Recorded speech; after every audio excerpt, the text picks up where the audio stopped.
Doctor Ahmad ریاض کے رہنے والے مشہور آرتھوپیڈک سرجن گزرے ہیں. ان کی ابہا میں ایک میڈیکل کانفرنس تھی. انہوں نے وہاں پہ مقالہ پڑھنا تھا جا کے. انہوں نے خود یہ واقعہ لکھا. میرے اعزاز میں کانفرنس بلائی گئی ابہا میں, اور میں نے وہاں پہ جا کے اپنا مقالہ پیش کرنا تھا. میں ریاض سے اڑا ابہا ایئرپورٹ سے پہلے موسم خراب ہو گیا. مجھے طائف پہ اترنا پڑا. اب میں بڑا پریشان تھا کہ میرے اعزاز میں ایک میٹنگ رکھی گئی ہے, فلائٹ طائف چلی گئی ہے. وہاں پہ ایئرپورٹ, لمبا چوڑا واقعہ مختصر کر کے بتا رہا ہوں, انہوں نے بہت سی باتیں اس میں بھی ذکر کی ہیں. انہوں نے کہا میں نے وہاں پہ طائف ایئرپورٹ پہ کہا کوئی ایسا بندوبست کریں کہ ابہا چلا جائے جہاز. انہوں نے کہا یہ ممکن نہیں, 16 گھنٹے سے پہلے جائے. 4-5 گھنٹے بعد ان کا سفر تھا, وہاں پہ مقالہ پڑھنا تھا. تو انہوں نے کہا پرائیویٹ ٹیکسی کرا لیں اور چلے جائیں, چند گھنٹے کا فاصلہ, آپ ان ٹائم پہنچ جائیں گے. خیر انہوں نے ٹیکسی پکڑی اور وہ ابہا کے لیے نکل گئے. کہتے ہیں ایک تو رستے میں طیارہ خراب ہوا, پورا سارے کا سارا موسم خراب ہوا, اس کی وجہ سے طیارہ وہاں پہ گراؤنڈ ہو گیا. اب میں نکلا ہوں, کچھ دیر بعد سڑک کے اوپر بھی موسم خراب ہو گیا. اب سڑک کے اوپر جب موسم خراب ہوا, ایک دم اندھیرا چھا گیا. اتنے بادل میں نے کبھی اپنی زندگی میں نہ دیکھے. بالآخر گاڑی کو ایک قصبے کے سائیڈ پہ لگا دیا کہ یہ موسم ختم ہوتا ہے تو میں گاڑی چلا پاؤں گا, ورنہ تو ایکسیڈنٹ ہو جائے گا. اور حالت بڑی بری ہے, موبائل چارج ہی نہیں ہے, بیٹری لو ہو چکی ہے. میں نے دروازہ کھٹکایا, ایک بوڑھی سی عورت نکلی. اس کو کہا اماں جی میں مسافر ہوں. اس نے کہا اندر آ جائیے. اس نے میرے لیے کھانے کا بھی انتظام کیا, چائے بھی دی. کچھ دیر بعد میں نے دیکھا ماں زیر لب کچھ بڑبڑاتی ہے, کچھ بولتی ہے. میں نے پوچھا اماں جی کیا معاملہ ہے؟ کہا یہ جو بچہ سویا ہوا ہے نا, اس کی ہڈیوں میں ایک ایسا مرض ہے, اللہ تعالیٰ نے زندگی میں ہر دعا سن لی ہے. میں بڑی ناتواں ہوں, میں بڑی کمزور ہوں, میں بڑی غریب ہوں. اس کا علاج پورے ملک میں صرف ایک ڈاکٹر کر سکتا ہے. میں رب سے دعا کرتی ہوں اللہ تعالیٰ کوئی وسائل اور اسباب پیدا فرما, میں اس ڈاکٹر کی فیس دے دوں, میں اس کے پاس ریاض جا سکوں. اماں جی اس ڈاکٹر کا کیا نام ہے؟ اس ڈاکٹر کا نام احمد ہے. مجھے سارے علاقے کے ڈاکٹروں نے کہا اس بچے کا آپریشن صرف وہی کر سکتا ہے, اور اسی کے آپریشن سے اس کو شفا ملنے کا امکان ہے. ڈاکٹر احمد کہتے ہیں میں زاروں کے تار رونا شروع ہو گیا.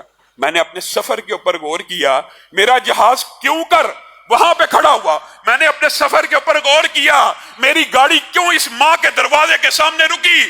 تو میرے دل سے یہ خیال آئی, یہ میرے دل سے یہ آواز آئی کہ اس ماں کی دعا کو رب نے ایسا سنا کہ ڈاکٹر احمد کو کان سے پکڑ کر اس ماں کے دروازے پہ کھڑا کر دی ہے.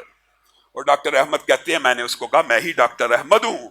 تو وہ عورت خوشی سے اللہ کے روبرو سجدے میں گر گئی اور کہنے لگی, اور یہ الفاظ تو انبیاء کے ہیں, وَلَمْ أَكُمْ بِدُعَائِكَ رَبِّي شَقِيًّا, اے اللہ کبھی ہم آپ سے دعا کرنے کے بعد, آپ سے مانگنے کے بعد محروم نہ رہے. کہتی اماں جی نے وہی الفاظ کہے, اللہ پوری زندگی جو بھی دعا کی آپ نے قبول کر لیا, آج ڈاکٹر کو بھی پکڑ کے میرے گھر پہ لے آئے. پھر ڈاکٹر نے اس بچے کا آپریشن کیا, اللہ تعالیٰ نے اس کو شفا دی. آپ دعا کو معمولی سمجھتے, انبیاء کی بات نہیں ہے, اولیاء کی بات نہیں ہے. اور دعا تو اللہ تعالیٰ کئی مرتبہ گناہ گاروں کے حق میں ایسی پوری کرتا ہے, آپ حیران رہ جائیں گے. میں امتیوں کی واقعات اس لیے سنا رہا ہوں کہ آپ نے انبیاء کے, اولیاء اور صلحاء کے واقعات تو سنے ہوئے ہیں, اور لیکن یہ باتیں لوگوں سے محو ہو جاتی ہیں. گناہ گار. اور میرے بھائیوں جب بھی دعا کیا کرو, اللہ کی قسم ایک کلیہ بھی بتا رہا ہوں, موضوع لمبا ہے, انشاءاللہ رات کے دروس میں اگر موقع ملا تو یہ تفصیل سے رکھیں گے. اگر تم چاہتے ہو تمہاری دعائیں قبول ہونا, تم اپنے بھائیوں کے لیے دعا کیا کرو, تم اپنے رشتہ داروں کے لیے دعا کیا کرو, اپنا دل بڑا کرو. اپنا دل ہی بڑا کرنے کی بات ہے. اللہ میرے فلاں بھائی کا مسئلہ حل کر دے, اللہ میرے فلاں دوست کا مسئلہ حل کر دے, اللہ میرے فلاں رشتہ دار کا مسئلہ حل کر دے. یہ دل بڑا کرو گے, آسمان سے ایک فرشتہ نازل ہوگا, وَلَكَ بِمِثْلِ ذَلِكَ, تیرے لیے بھی ایسے ہی ہے. جو دعا کرتے رہو گے آپ کے حق میں قبول ہوتی رہے گی, اور دعا گناہ گار کے حق میں بھی قبول ہوتی ہے اور گناہ گاروں کی بھی قبول ہوتی ہے. یہ واقعہ بیان کر کے اپنی بات کو ختم کروں گا. اسی طرح سعودیہ کا ایک شہری ہے, اس نے یہ واقعہ خود لکھا بھی اور انٹرویوز بھی دیے ٹی وی پہ آ کے, کہ مجھے ایک رات خواب آئی کہ اس نمبر پہ کال کرو اور اس بندے کو عمرہ کرواؤ. صحیح واقعہ. اس نمبر پہ کال کرو اور اس بندے کو عمرہ کراؤ. کہا ایک دن ہاں بھائی میں نے اگنور کیا کہ چلتی پھرتی ہاں بھائی, دوسرے دن پھر ہاں بھائی, تیسرے دن پھر ہاں بھائی. کہا میں حیران تھا, مجھے آج تک ایسی ہاں نہیں آئی, نمبر بھی بتایا جاتا ہے. کہا میں نے بالآخر تیسری چوتھی مرتبہ کے بعد نمبر ڈائل کر دیا. نمبر ڈائل کیا, آگے سے ایک عربی بدو نے اٹھایا. میں نے اس کو کہا مجھے خواب آتی ہے کہ میں تجھے عمرہ کراؤں. اس نے کہا میں جب سے پیدا ہوں میں نے خانہ کعبہ نہیں دیکھا, چل فون رکھ. فون رکھ دیا. کہا میں علماء کے پاس, تعبیر والے معبرین کے پاس گیا, ان سے پوچھا یہ کیا معاملہ ہے. انہوں نے کہا یہ اللہ کا حکم ہے. خواب اللہ کی طرف سے بھی ہوتے ہیں اور شیطان کی طرف سے بھی ہوتے ہیں. جو روحانی خواب ہوتے ہیں معبرین کو ان کا پتہ چل جاتا ہے کہ یہ اللہ کا حکم ہے یا شیطان کی طرف سے ہے. کہا یہ اللہ کا حکم ہے, اس کو عمرہ کروا. کہا پھر میں اس بندے کے پیچھے پڑ گیا. وہ بندہ کہتا ہے میں 50-60 سال سے سعودی عرب رہتا ہوں, میں نے آج تک خانہ کعبہ نہیں دیکھا, تو مجھے کہاں پہ عمرہ کرواتا ہے, چل بند کر. کہا بالآخر ایک دن مجھے کہنے لگا, میں بار بار اس کو کالیں کرتا رہا, اگر تو مجھے 5 سٹار پیکیج لے کے دے گا, وہاں پہ 5 سٹار ہوٹل ہوتے ہیں, یہ ہے میں نے سنا ہوا ایسے ایسے, یہ ساری فیسیلیٹیز دیتا ہے, مجھے یہاں سے گاڑی پک کرنے آئے گی میرے گھر کے باہر سے, یہ جو بھی اس نے خواہشات رکھی.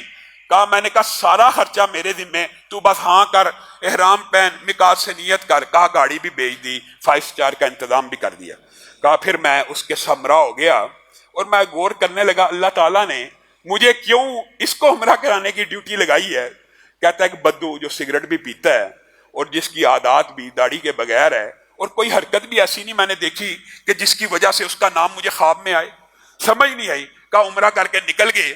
تو نکلنے کے بعد جب دروازے پہ پہنچا تو کہنے لگا آج تک اللہ کا گھر تو نہیں تھا دیکھا, لیکن آج دیکھ لی ہے تو دل کی کیفیت بدل گئی ہے, ذرا کچھ دیر آپ ویٹ کر سکتے ہیں, یہ ایکسٹرا میں آپ سے کچھ ٹائم مانگتا, مجھے 1-8 گھنٹہ دے دیجیے, میں رب کے سامنے سجدہ کرنا چاہتا ہوں. کہا جب اس نے یہ الفاظ کہے میرے دل کی کیفیات بدل گئی, میں نے جانا تھا فوری لیکن میں نے کہا کر لے.